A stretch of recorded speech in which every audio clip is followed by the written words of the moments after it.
Um, Many people are concerned about diabetes these days. We have an epidemic of diabetes. Autoimmune diseases are surging in this country. And diabetes, which is where the body can't make enough insulin for its sugar needs, is treated traditionally by simply putting a patient on something to help them release insulin, and then when they can't make enough, giving them insulin exogenously with insulin shots. The other changes that go on with diabetes, such as the vascular changes and so on, are all treated symptomatically. So if you develop changes in the peripheral nerves from the poor blood vessel supply, we call that neuropathy, and we have treatments for that where we put them on drugs to alter how those nerves conduct information, things like that.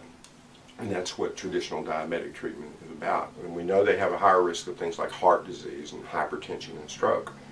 But none of that's really taken into account in the model of what is wrong with the patient, only what we should do with medicines to deal with the effects of this dysfunction that is going on. Now, I say dysfunction because remember, this is a dysfunction of the immune system where histamine is being produced. And histamine is a neurotransmitter. In the brain, histamine in high levels leads to psychotic breaks.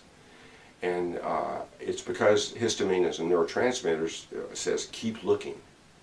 Now, that's also what it tells your immune system, because high histamine levels make you keep looking for the right antibody combination to keep out the antigen.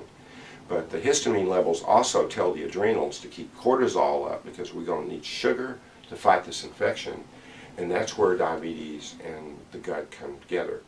See, it's that drive on the adrenals and cortisol that makes the pancreas burn out, trying to keep up with the insulin needs of keeping the sugars up. But what's evoking the high sugars is the cortisol, or what we call stress. Okay.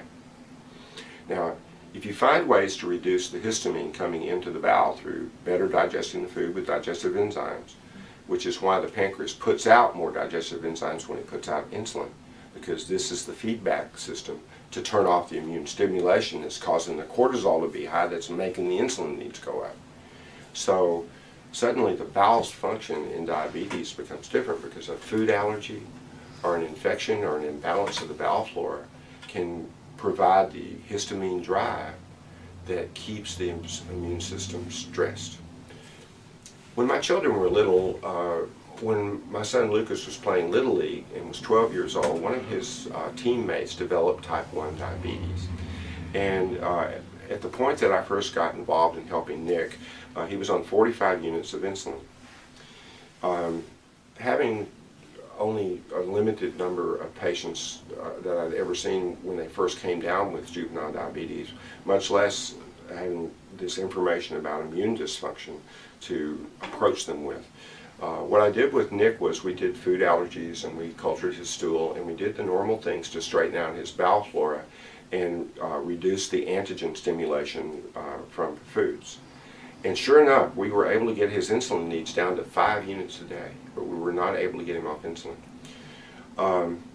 He grew up, and by that I mean when he was 12 and 13, he really tried to comply with the dietary restrictions and so on, but as he became a teenager and started feeding himself and got off the wagon, so to speak, he started having more problems, and his diabetes was more like a typical type 1 diabetic. And then, of course, in his late 20s, he decides to settle down and get married, and he goes back to Kaiser, where he was a patient when he first came to me, to get his diabetes straightened out.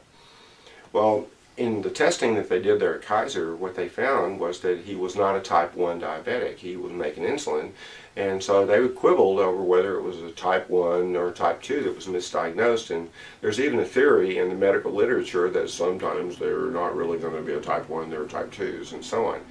Well, his mother came into me and told me about this test and so on, and how he was doing better, and his diabetes was back under control. But she said, Dr. Holland, I can't help but think that what we did with him with foods and straightening out his bowel flora is why he didn't lose his insulin production, because I think what you did really helped him, and that is what prevented him from becoming a type 1 diabetic, and that they really don't understand what you did. So they're trying to interpret it, but that what you did really did help Nick, and that they don't take that kind of information into account when they look at diabetes. Is that what you wanted? That's the kind of story you wanted about that? Yeah.